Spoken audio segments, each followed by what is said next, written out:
আমরা ইডিরেট বলতে কি বুঝি? দুর্নীতির অভিযোগে বড় কোনো মাথার বাড়িতে হানা। কিন্তু ঝুপড়িতে হানা দেখেছেন? ভাবছেন এও আবার হয় নাকি? এই রকমটাই হয়েছে। ঝুপড়িতে বসে দুর্নীতির ব্লুপ্রিন্ট তৈরি করেছিল এক কাঠমিস্ত্রি।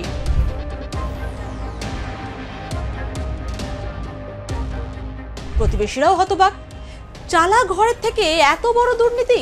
পুরো ঘটনা জানতে দেখুন এই রিপোর্ট, তাহলেই বুঝতে পারবেন মানুষকে বোঝা দেয়। নদিয়ার চাকদার পাড়ারি গ্রাম। সকাল হতেই এই গ্রামে হাজির হয়ে যান ইডি আধিকারিকরা। গাড়ি নিয়ে সোজা হাজির বিপ্লব সরকার নামে এক কাঠমিস্ত্রির বাড়িতে। গাড়ি থামতেই আধিকারিকরা নেমে সোজা ঢুকে পড়েন ওই মাটির ঘরে।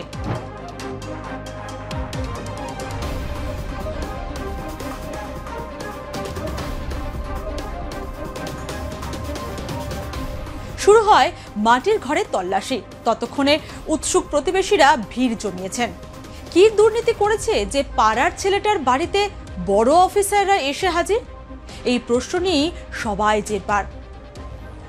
ভারতে বসে নাকি এই বিপ্লবের আঁতাত হয়ে উঠেছিল পাকিস্তানি নাগরিক আজাদ মল্লিকের সঙ্গে।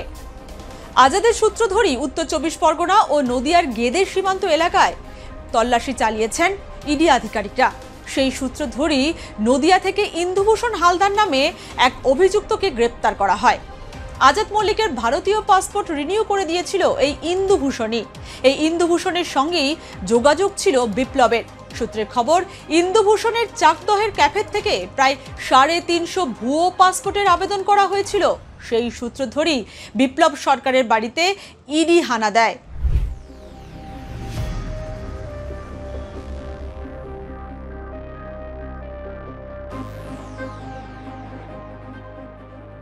পেশায় কাঠমিস্ত্রি হিসেবে কাজ করে বিপ্লব সরকার। পাশাপাশি নকল সচিত্র পরিচয়পত্র তৈরির কাজও চালাতো সে। যদিও পাড়া প্রতিবেশীরা ঘুণাক্ষরেও টের পায়নি। এলাকায় উপকারী ছেলে হিসেবেই পরিচিত ছিল বিপ্লব সরকার। অনেকেই পাসপোর্টও করে দিয়েছে। কেউ বিশ্বাসই করতে পারছেন না বিপ্লব সরকার এমন করতে পারে। নদিয়ার চাকদার পাড়ারি গ্রামে খেটে খাওয়া মানুষের বাস। পাড়ায় কেন্দ্রীয় বাহিনী অফিসারদের ঢুকতে দেখে অনেকেই আতঙ্কিত হয়ে পড়েন। রান্নাবান্না বন্ধ করে কি হয়েছে তা জানার জন্য ভিড় করেছিলেন বিপ্লব সরকারের বাড়ির সামনে। আমরা তো এত সব দেখিনি, কোনোদিন এরকম দেখিনি, সত্যিই দেখিনি আমার লাইফে এরকম কিছু।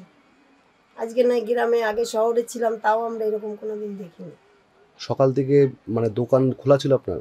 হ্যাঁ, সকাল থেকে বলতে আমি ভোর 5:45 বাজে, তখন আমি উঠে এই দোকানের সামনে রাস্তাটা ঝাড়ু দিচ্ছি, এমন টাইমে দেখলাম যে ওদিক থেকে ওই কয়েকজন বাবুরা আসছেন, সঙ্গে একজন ভদ্র মহিলাও ছিলেন। তা এক দিদি আসছে আবার পেছন পেছন। আমি জানি উনি সচ্ছন্দের অনুষ্ঠানে সবসময়ই থাকে, হয়তো ওনার সঙ্গে আসছে, ওনার মানে এই অনুকূল ঠাকুরের ওনারা। তো এসে দিদিটা এই রাস্তায় ঢুকে গেল, আর ওই দিদি বললো, নাও তোমাদের বাড়িতে দিয়ে গেলাম কুটুম। আমি ভেবেছি সত্যি সত্যি যে ওই যে কি একটা হবে বললো না, ওরকম কিছু হবে হয়তো আমাদের দোকানে। হ্যাঁ, আমাদের দোকানে এখানে এই বেশিরভাগ এরকম কোনো কাজ হলে হয়। তা আমি জানি ওরকম। আমি ভালো করেছো নিয়ে এসছো, আমি হাসছি। আমি দেখলাম ওখান থেকে ওদের বাড়িতে গেল, গিয়ে বললো বিপ্লব সরকার বাড়িতে আছে, ব্যাস এই। আমরা তো এসে তো কিছু দেখিনি না, অত সেরকম ধরা খারাপ মানুষও দেখিনি। তো উনিদের পেট চলে কিভাবে, মানে জীবন জীবিকা কিভাবে চলে? ওই যে জন খাটে আর কাঠমিস্ত্রি। হ্যাঁ, আর ওই বোরদা মনে কাটিয়ে করে কাঠমিস্ত্রি, ঘর টর এসব বানায়। আরে বাংলাদেশ আমার আত্মীয় স্বজন আছে। আমি আমার স্বামী একলে আমরা আয় পুষি অনেক কাজে, আমরা বাচ্চা কাছে একটু খ্রিসমাইছি। আমি ওখানে আজকে 80-90 বছর হয়ে যাও আমি এখানে আছি। আমার বাড়ির লোক কাঠের কাজ করে, আমার বাড়ির লোক মাঠের কাজ করে, আর আমার বড় ছেলে কাঠের কাজ করে, আমার ছোট ছেলে সেন্টারি কাজ করে, আর একটা আমি নিখোঁজ।